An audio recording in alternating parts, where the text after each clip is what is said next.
Hello beautiful soul! Welcome back to my channel. This is my channel. I'm from Japan, Kabayan Capricorn. This reading is for you. Katayin na iyong angel number July 19 to 25, 2026. Maraming salamat muna sa among subscriber, new subscriber, cross-watcher. At sa mga bagong pasok dyan, welcome na welcome kayo sa bahay ni Ate Aimee. Sa mga nagpa-personal reading, marami din pong salamat. Kung gusto mo na energy mo lang talaga, lalagay ko dyan ang aking FB. No? O kaya nasa description below yung link, or pumunta kayo dyan sa aking YouTube, na dyan po yung link ng aking Facebook para hindi rin kayo ma-scam. General reading, energy reading tayo. Gawin yung guide yung mga ano ha, yung mga warning. Capricorn, we have 4, 9, saan nga natin ito? 4, 9, 28, 29, 33, and 31. Ang dami naman ito. Oh, diba? Napakatamad ko talaga kahit kailan. Okay.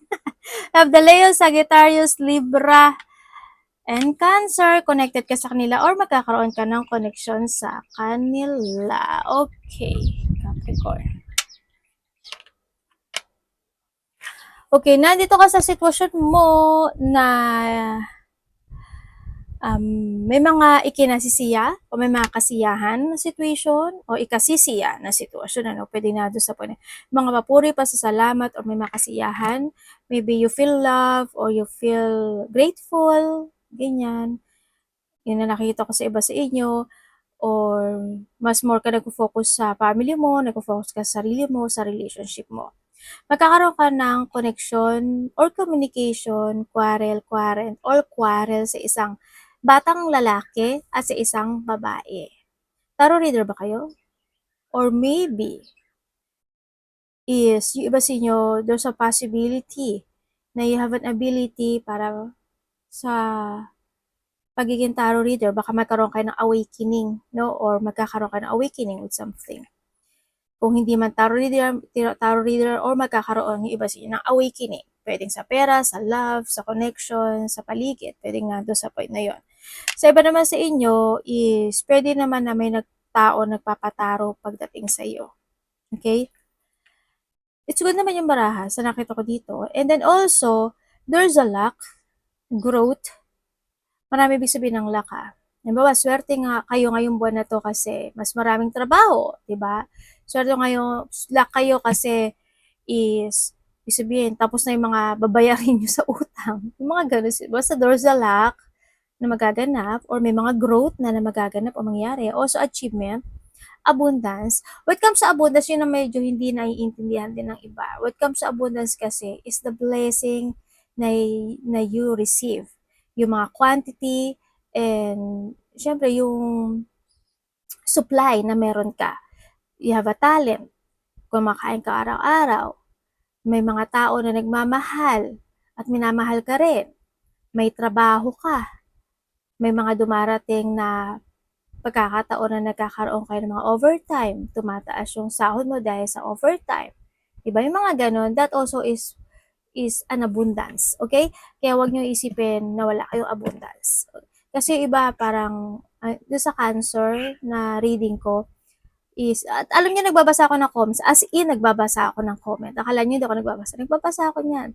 Sabi nung sa Cancer kasi sabi niya, hindi daw siya, wala daw siyang abundance. Sabi niya na lahat daw ng is nangyari sa kanya o nangyayari sa kanya parang except dun sa abundance. Sabi ko, ay sigurado ka, sabi ko, baka magtampo si universe kasi hindi mo na-appreciate yung abundance na ibinibigay niya sa iyo. Yung humihinga ka lang, abundance yun, ano? Kaya kayo mga Capricorn, be grateful. Ganyan. Gratitude. Yung small na sinasabi natin, na iniisip natin, hindi yan small. That's a big abundance para sa taas, no? Na ibinibigay niya sa iyo. Kaya, kung ano, yun yung ibig sabihin na abundance. Kinaano ko lang, ina-explain ko lang para hindi rin kayo malito, okay? Yan, there's an abundance. Sa iba, may mga positivity happen. Ibig sabihin, may mga sitwasyon na malalakpasan mo na, may mga sitwasyon, mga hardship or difficulties happen in life, is finish na yon, di ba? Handun na yung recovery, healing situation sa iba sa inyo. Sa iba naman sa inyo, is kailangan nyo daw ng movement, kailangan nyo ng action, kasi nasa inyo yung susi. kailangan na, kung if you want to change your destiny, nasa sa'yo yung susi. Depende kung saan mo gagamitin yung susi o yung abundance or yung thinking o mindset na gagawin nyo. Sa love, money, work, or sa mga gusto pang gawin sa buhay mo. Depende yan sa iyo, okay? Andito rin yung point na you will receive something. Ibig sabihin, makaka-receive ka ng pagmamahal, love, tulong, or gift. Ikaw ito sa kanya or ikaw ang makaka-receive nito. Maaaring iba sa inyo, you are in a holiday situation, resting time, in a vacation, or maybe you're thinking about vacation, mag-resting time o mag-holiday, or pwede rin naman na wala kayong trabaho. Kung wala naman, there's an offering. Ako na nakikita sa'yo, kailangan lang siguro is movement, no? Kailangan lang is action. Sa iba naman sa'yo, maaring nasa bahay na kayo dahil handun yung inyong trabaho. Yun. And syempre, there's a rainbow after the rain. Meron ako nakikita na pambobola. Either ikaw yung mambobola or makaka-receive ka ng pambobola. Marami ibig sabihin kasi ng pambobola. Pwede yung pambobola na yon is appreciation, papuri o pasasalamat na sinasabi. Ano, ikaw ito sa kanya or siya ito sa iyo, vice versa. And then also, may mga mag-a-unlock sa buhay mo. Mag-a-unlock, ibig sabihin mag-a-unlock mga ideas, opportunity, yung resolving the situation, may mga mag-open, and fulfillment is coming. Destiny is changes, maaring may mga changes, decision ka na ngayon, awareness ka na ngayon, may awareness ka na, mas more aware ibig sabihin, mas may mga idea ka na gusto mo i-force ngayon o may mga i-let go or ikakat ka sa buhay mo, pwede nga dun sa point na yon. Okay? Ay, ito pa pala. Maaaring nakita ka ng mga repeating numbers or connected sa yung number na ito, ibig sabihin ay your angel is try to connect dahil may gusto siyang mensahe na gusto mong ibigay sa iyo. Meron kang 7, 4, 1, 1, 2, 2 is a great shift. Tulad ng sabi ko kanina, di ba, may ano ka, pagbabago mangyari. 0, 3, and the 2020. Okay, there's a mercy. Tulad ng sabi ko, renewal, recovery is coming, success, freedom, paglaya, nandun na rin yung knowledge o may mga bagay ka na natutunan or natutunan in the past. You learn, you learn from the past. And we have the one, wish come true. Ay, naku po. Kung ayaw nyo i-claim, ako ang mag-i-claim niya. Sige, universe claim. Nakibulong. Si ate talaga makasarili. Hindi naman, nakikiklaim lang ako, no, yun. Bakit? Kayo lang ba? Dapat pagpagpagpag. Okay. Okay. Yes, there's a great ship. May wish come true ka na makakamit. Ibig sabihin, di ba, hinihiling mo na sana gumaling po si ganito, sana po ma-approve yung visa ko, sana po dumating yung opportunity na ganito, ganyan. Well, your wish will come true. Ito na ba yung hinihintay mo? Also, there's a growth happen into your life. Yun na nakikita ko sa iyo, may mga completion. Also, there's a manifestation goal na makakamit. Sa iba sa iyo, congrats kasi great shifting and taking a chance and ito na yung compassion, hindi yung mercy, ano. Your potential is enormous. O yun, sabi dito, could change your life for a better. Ibig sabihin, may mga risking situation kayo na gagawin or you need to take a risk, ano, kasi nasa iyo rin kasi yung susi. Diba? The world around you is changing in favor of your intention. Ano ka? Saan ka? Kasi 2020 na yan, no? 2020. Ibig sabihin, dalawang completion yan. It's more on completion. Talagang parang miracle. Have mercy. Ganyan. Congrats! Ang galing. Okay. Well, 77 is a divine number. Ibig sabihin niya yung divine number. Yan, ano? Changes of perspective. Ito na yung sinasabi ko na changing pagdating sa inyo. Magkakaroon ng mga reflection sa nakaraan. Siguro yung mga pananaw mo sa kinabukasan, magbabago, di ba? Ano ba? Dati, maluwag ka masyado, mabait ka masyado, ganito ka, Ngayon, iba na yung pananaw mo sa kinabukasan. It's good, ano? Kasi you have the 7-7. Inner strength, wisdom, enlightenment. There's a need for a change there's a need for a change of perspective on whatever has taken over you now. Ano ba yung mga nagaganap o nangyari sa'yo? diba? Sa pera, sa work, sa love, sa connection, kung saan aspeto ng buhay. And then, you need to change your perspective pala. Yung pananaw mo sa kinabukasan, ibig sabihin. And then, if you want to succeed, you need to keep going down the road your own. Reach for the wisdom within, ha? And then, you'll just know what the right next step is. Pag-isipan mong maigi. Pero kasi apat yan, ibig sabihin, ito na yung pagbabago magaganap sa buhay mo. Pero tamo ha, ito yan eh, susi. Your mindset, your idea, yung susi, yung solution, yung answer, yung fulfillment, yung destiny nasa sa iyo. Yes, there's a recovery, may mga mag-open na bagong bituan pagdating sa iyo. Victory and success, happiness, positive outcome. At may malalaman ka raw na katotohanan. Energy ni Capricorn. Paglaya, may nakita akong paglaya. May mga ibon kayo. Yan, may mga freedom situation. Lalaya ka sa sitwasyon. Ano po ito, universe?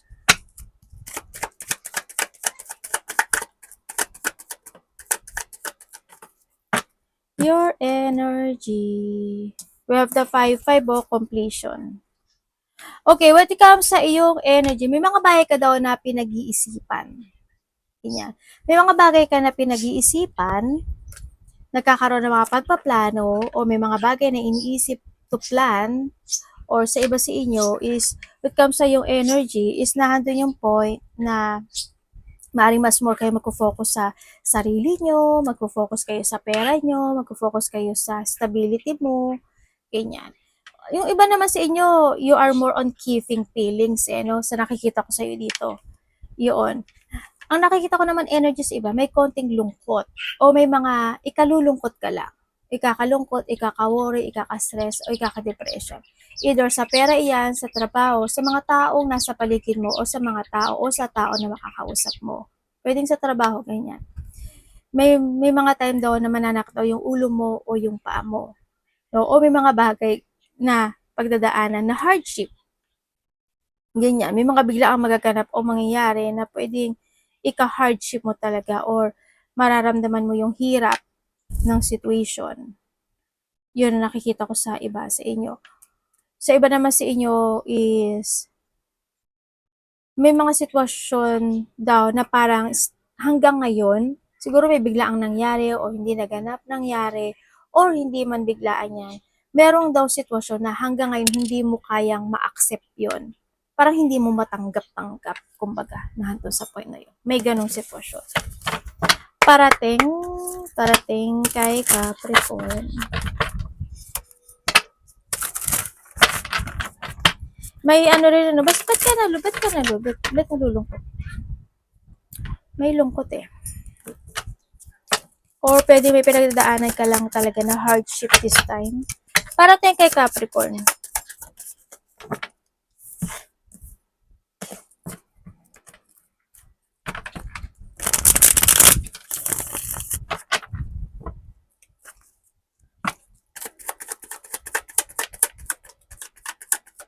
Parating po.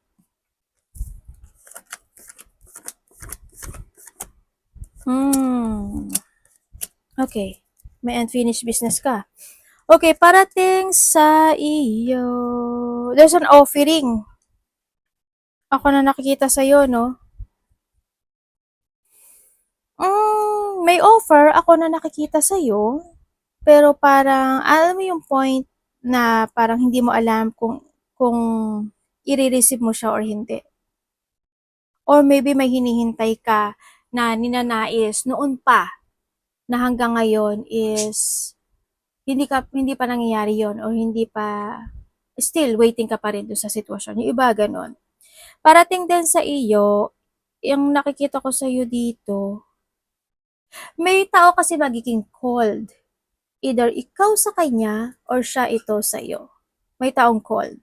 Mararamdaman mo yung pagiging malamig ng sitwasyon na doon sa point na yon.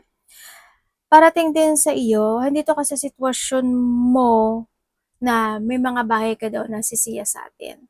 may mga pagsisiyasat, paghahanap ng katotohanan, ganito ba, ganyan ba, dapat ba, kailangan ba, tama ba, either urong-sulong ito sa iba o may mga pagmumuni-muni sitwasyon. Sa iba, natural na kasi sa inyo yung ano, no, na siguro mas pinipili mong mapag-isa o kaya mas pinipili mong kasama yung gusto mo lang kasama, mga ganyan. You need to aware din kasi may mga time daw na na mananakit daw yung sikmura mo or bandang tiyan o kaya is sana wala kang sakit sa tiyan, syempre. Or pwedeng LBM, sisikmurain ka, kakabagan ka, basta may pananakit. O kung babae ka, menstruation yun, basta may pananakit sa bandang gitna ng katawan, ako nakikita. And then also, parating din sa iyo is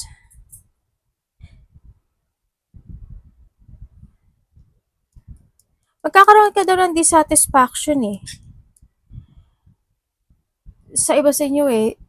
Itong tao na ito, hindi ko alam kung sa iba lalaki to.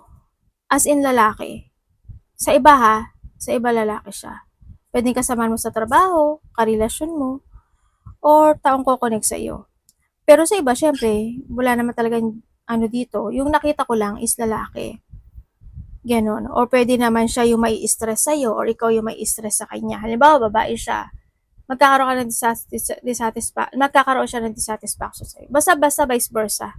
Ang hirap mahahaba yung salita ko. Yun ang nakikita ko dito. Minsan daw, siguro baka night shift ka o kaya kulang yung tulog mo, may mga bagay ka na iniisip, late ka na natutulog, pagising-gising ka, or maaga ka nagigising, bumawi ka na lang hanggat maaari.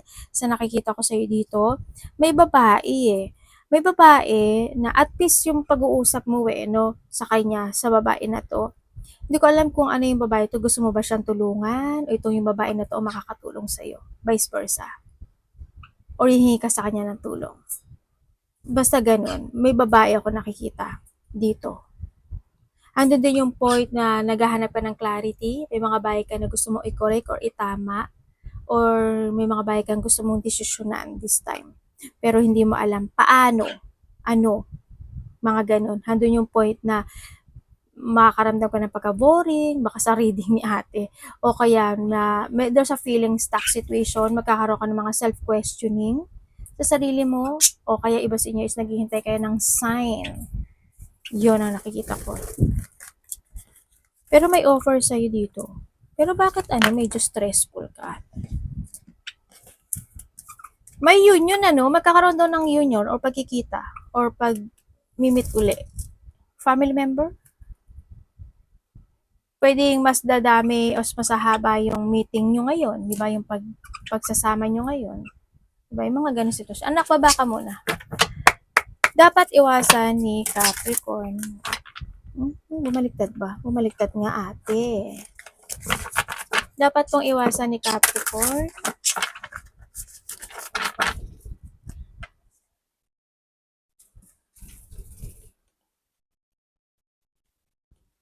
Alam mo, magmo-move ka na lang dito. Magkakaroon ka na pagbabago talaga. As in. May magbabago sa'yo. Pananaw sa kinabukasan, may mga changes o babaguhin ka raw eh. Pananaw sa kinabukasan, mas magiging very creative ka this time sa iba. Siguro mas magtatrust ka sa intuition mo or mas mararamdaman mo ngayon yung peace of mind. Sa iba dito, medyo inspired ata kayo. Sa iba dito, mas magre-revert ka. Ganyan. Magre-revert ka raw.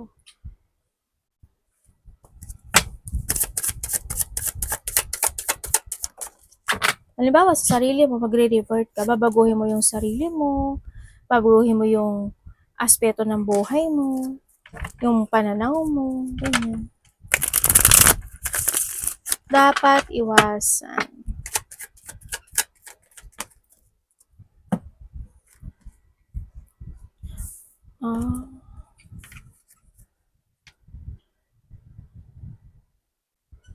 Mag-ingat kayo sa sa travel tsaka sa mga vehicles. Ganyan. Okay, or pwedeng may kukonek sa'yo, ganun. Okay, dapat mo iwasan, syempre yung mga poot, galit, tampo, katamaran. struggle o yung mga sitwasyon na pwede mag-struggle, yung mga sitwasyon na pwede ma-uncontrol ka, diba? Hindi ka makapigil, hindi mo mabalance, yan. O kaya is yung mga conflict situation o magkaroon ng conflict situation, magkaroon ng mga complicated situation. Iwasan mo, syempre, yung mga sitwasyon na masyado kang maging mabait para sa iba. Ah, ibig ko sabihin kasi, hindi kasi lahat ng Capricorn mabait, di ba? Well, gano'n naman, hindi lang naman Capricorn eh, lahat ng tao may mabait, may hindi mabait, no? I-balance mo na lang. And then also is iwasan mo yung mga sitwasyon na pwedeng kalabasan is ikaw din yung magsisi o ma-pressure sa sitwasyon. No, you need to be very careful lang din. Pahalagahan mo yung mga tao na nagpapahalaga sa'yo. Kung may mga bagay o sitwasyon na kailangang ayusin, i-fix, gawin. Object man yan, tao man yan, situation man yan, relasyon man yan, kung saan aspect ng buhay, something need to fix, ibig sabihin. Iwasan mo yung mas stagnant, bahala na situation.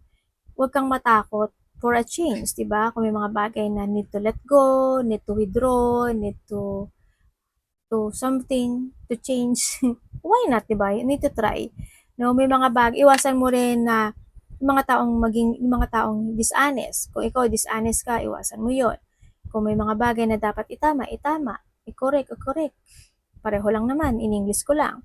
Kailangan mo rin ilaya yung sarili mo, no? Iwasang maging pasaway o yung mga taong pasaway, mahatak ng nakaraan, pumato sa mga immature na tao, or being immature. Okay? Iwasan mo 'yon. Iwasan mo na magkaroon ka ng mga pag-aalinlangan, pagpapabaya, or yung mga taong ganun. No? Yun nakita ko. When it comes to iba siguro, doubtful, no? Yung sa sarili, sa iba. You need to think very carefully and try to control and balance any situation in life. Okay. Tingnan natin ang love. Kapatid, anak, magulang, karelasyon, kaibigan, pamilya.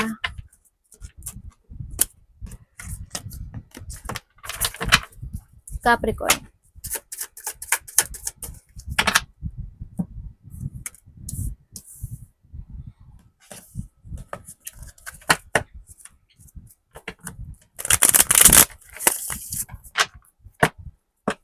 Love po.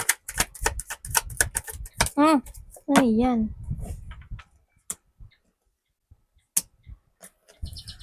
Okay, kung single ka, ay, yun. LDR kayo? Mag-ingat ka daw, kasi may pagsisinungaling. Ang taong kokonek sa'yo or taong ka-text mo, kausap mo, ganyan. Choice mo pa rin naman yan. Okay? And then, kung kayo is nagkahiwalay na nitong tao, yes, maring hindi na rin naman kayo nag-uusap dito eh, di ba? Sa iba. Or pwedeng binlak ka niya, ini-ignore mo siya, o binlak mo siya, binlak ka niya, vice versa, o ini-ignore mo siya. No? And then, sa sitwasyon, yeah, sobrang painful, nalito, napasok sa hindi magandang sitwasyon, pwedeng iba dito, third party, talagang handun yung betrayal, or pwedeng naipit lang din yung iba sa inyo, or itong tao na to, vice versa, sa sitwasyon, pero handun yung pagtataksil na nakita ko. Nagkaroon ng paglilit ko, handun yung pagsisinungaling. Pero kung titingnan ko dito, itong tao na to, nahahatak pa rin siya ng connection na ito, or nahahatak pa rin siya ng sitwasyon to. Alam ko naman na ginawa mo yung lahat pagdating sa connection nito, or ikaw ito. Yun nga lang, syempre, naging tikom lang din kasi yung isa. Yung baga may mga bagay lang din na hindi niya sinabi sa'yo, siguro, no, sa iba sa inyo, or vice versa. Pero ang sabi kasi dito is gusto niya makapag-usap sa iyo at maaring magkakaroon ng text message or magte-text o mag-email itong tao na ito sa iyo. They still holding this connection, but ang hindi ko lang maintindihan sa kanya, nagkakaroon kasi siya ng takot. Hindi ko alam ba't siya kinakabahan, maybe takot siyang ma-reject mo, takot siyang mga ganun. Pero gusto daw niya makipag-usap. Pero syempre, kung naka-block kayo o ini-ignore mo siya, paano kayo mag-uusap, di ba? Well, it's your choice. Choice mo yan. No? And then, gusto niya kasi ng renewal dito. Sabi niya. Okay, kung kayo is may third party, oo. Sa iba siya may third party relationship naman talaga eh. Pwede ikaw yung third party or pumasok ka sa may third party relationship Basta kung ano man yan, kung ano yung kalagayan nyo. Yun nga lang, kahit alam mo yung sitwasyon, bulag-bulagan ka lang din. Or pwede rin naman kasi no, naging quiet ka lang, nakikiramdam ka lang, kinikimkim mo na lang, no, nandun sa point na yun. Lalo na, siguro kung iba sa inyo is, baka may anak kayo, wala tayong magagawa doon, pero choice mo pa rin yun, no. Tandaan mo, the choices is always available is in yours. Nasa iyo yun, no. Kung hindi mo mapakawalan, di mag-focus ka sa sarili mo. Kung may anak ka, mag-focus ka sa anak mo. Ganun. Pero yung dito sa sitwasyon, yun yung ano. O pwede rin kasi nandun sa point na sa iba sa inyo is baka may kausap na rin ng bawat isa. Pwede nandun sa point na yan. Basta ingat na lang din kayo, di ba? Okay, kung kayo is walang third party relationship. Sa walang third party relationship, handun yung caring, handun yung awareness. Yun nga lang, ginagawa naman ng lahat yung situation, ano, pagdating dito sa relasyon natin sa mga walang third party. Siguro lang, may mga time lang din na magiging busy yung isa sa inyo na maaring hindi makapag-usap, ganyan. O pwede rin kasi na hindi rin siguro pala kwento talaga yung isa sa inyo na doon sa point na yon, so nakita ko to. Pero kasi dito may pinagdadaanan daw yung isa sa inyo. Meron daw pinagdadaanan. Andun yung love and caring situation, aware kayo sa feeling ng bawat isa. Kumbaga, every situation you learn no, pagdating sa connection na ito. You try to make it balance. This connection, so nakikita ko dito, may mga bagay na makapagpapastress sa inyong dalawa, baka LDR nga iba, may mga bagay na hindi ko naman nakikita yung pag-aaway, siguro lang, ano lang to, frustration, tsaka painful. Pwede rin kasi na sa trabaho, 'di ba? Mga ganung sitwasyon. May mga ganun daw. But still, nandun naman yung love and care sa nakikita ko sa'yo dito. May sakit ba yung isa sa inyo? Sa iba sa inyo, siguro may sakit. Yun. Kasi ang sinasabi to, kailangan ng self-care. But still, handun yung point na when you come in this connection, you still holding. Both of you still holding this connection. So nakita ko. Pero ang hindi ko maintindihan, yung isa quiet eh. Hindi ko alam why. Siguro mayroong mga bagay na hindi naman talaga, hindi na kailangan talagang sabihin pa. Pwedeng nando sa point na yun, ano. Yun na nakikita ko. Kasi medyo may quiet situation ako nakikita. Tingnan natin ang iyong money, trabaho. Money and trabaho.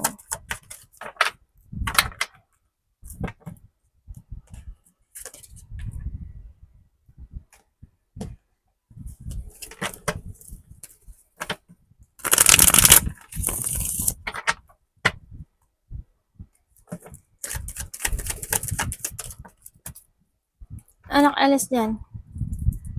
Okay, pagdating, kung wala kayong trabaho, kung wala, yung iba sa inyo, kung wala daw kayong trabaho, sa iba sa inyo, nag-apply ba kayo sa abroad? Iba dito, maaari nag-apply kayo sa abroad, ano? Kung hindi kayo na, hindi naging maganda yung apply nyo abroad in the past, bumalik daw kayo. Kasi parang may dapat kayong ayusin, gawin. Or yung iba sa inyo, kung mag-abroad kayo, asikasuhin yung maigi. Make sure na kompleto. Make sure na ano, kasi makakapag-abroad kayo. Sa iba naman sa inyo is, kung may trabaho kayo maaaring iba sa inyo nasa ibang bansa na rin naman eh. Ay! May Kristo. Okay, kung nasa trabaho kayo, yes, masyadong, ikaw yung tao na matulungin ka naman talaga kahit kanino. No, nando sa point na yon. Gusto mo ako ilan. Maybe you are the leadership. Maybe meron kang business, malaki o maliit, o nahandun yung leadership mo, no? Yan eh, maaaring nagli-lead ka sa iba sa inyo. Hindi naman mawala yung bullying eh. Yung bullying, natural yan sa trabaho. Yan, may mga bullying situation, ganyan. May mga dapat tapusin sa trabaho, ganun. Sa nakita ko dito. Pero, ready to fight ka naman eh. Sa nakita ko dito, you are more on focus din naman, in a positivity naman, sa nakita ko sa'yo dito. Ang haba nga ng pasensya mo eh, no? Okay. Pagdating naman dito sa yung iba ha, hindi naman pala lahat mahaba pasensya. Yung iba lang. Okay? Yung iba sa inyo mahaba yung pasensya, yung iba hindi. Kasi ano ready to fight yung iba dito Kumbaga hindi na nag-iisip. Kaya medyo yun yung magiging ano nyo ha, challenge nyo sa sarili nyo. You need to be calm. You need to be patient. Okay? Kasi you will be sorry at the end. Okay. Sa ano naman, sa pera mo, is siguro may mga tension pa na hindi pa totally tapos. Pwedeng nando sa point yung iba. Siguro kung may mga utang kayo o kaya is may mga unfinished business kayo, ganyan. Meron daw sa pera. Sa pera mo naman kasi may mga dumarating at may mga darating pa naman ng mga opportunities as in mga new opportunities is coming. Kumbaga, siguro maaring iba dito is delay lang pero handun daw yung point na marireceive mo daw yung manifestation mo at saka yung anything you desire is you will receive. Yun nga lang daw, may mga bagay daw na lesson na kailangan mo daw matutunan ang sinasabi dito. Kaso kung hindi ka matututo doon, yung circle mo paulit-ulit lang 'yun. At alam mo kung saan 'yun at ano 'yun. Okay, yun yung kailangan mo magkaroon ka ng matutunan mo. No, you need to be more on wiser and stronger. Whatever holding you back sa nakaraan, nakapagpapahatak sa'yo, this is the time to let it go, leaving behind. Ang sinasabi dito, yun. Mag-focus ka sa mission mo, mag-focus ka sa future, mag-focus ka to achieve and to fulfill anything that you want. Yun ang sinasabi dito. Be more on matured. Okay? Be more on matured. Maturity is needed. Kumbaga na, focus, control, and patient. Yun yung makakatulong sa'yo. Okay? Hindi kangaroo. Okay? Hindi, basta as long as you are more on focus, as long as magiging more on wiser ka, mas magiging maganda yung sitwasyon mo. Yun ang sabi to. Huwag ka lang ilusyon ng ilusyon. Kailangan mo rin na mag-action. Hello, her. Diba? Yun. Pwede may makakatulong sa'yo pagdating sa trabaho or pera. Or ikaw ito sa kanya. May pagtulong kasi ako nakikita sa inyo. Arigato namaste, God bless.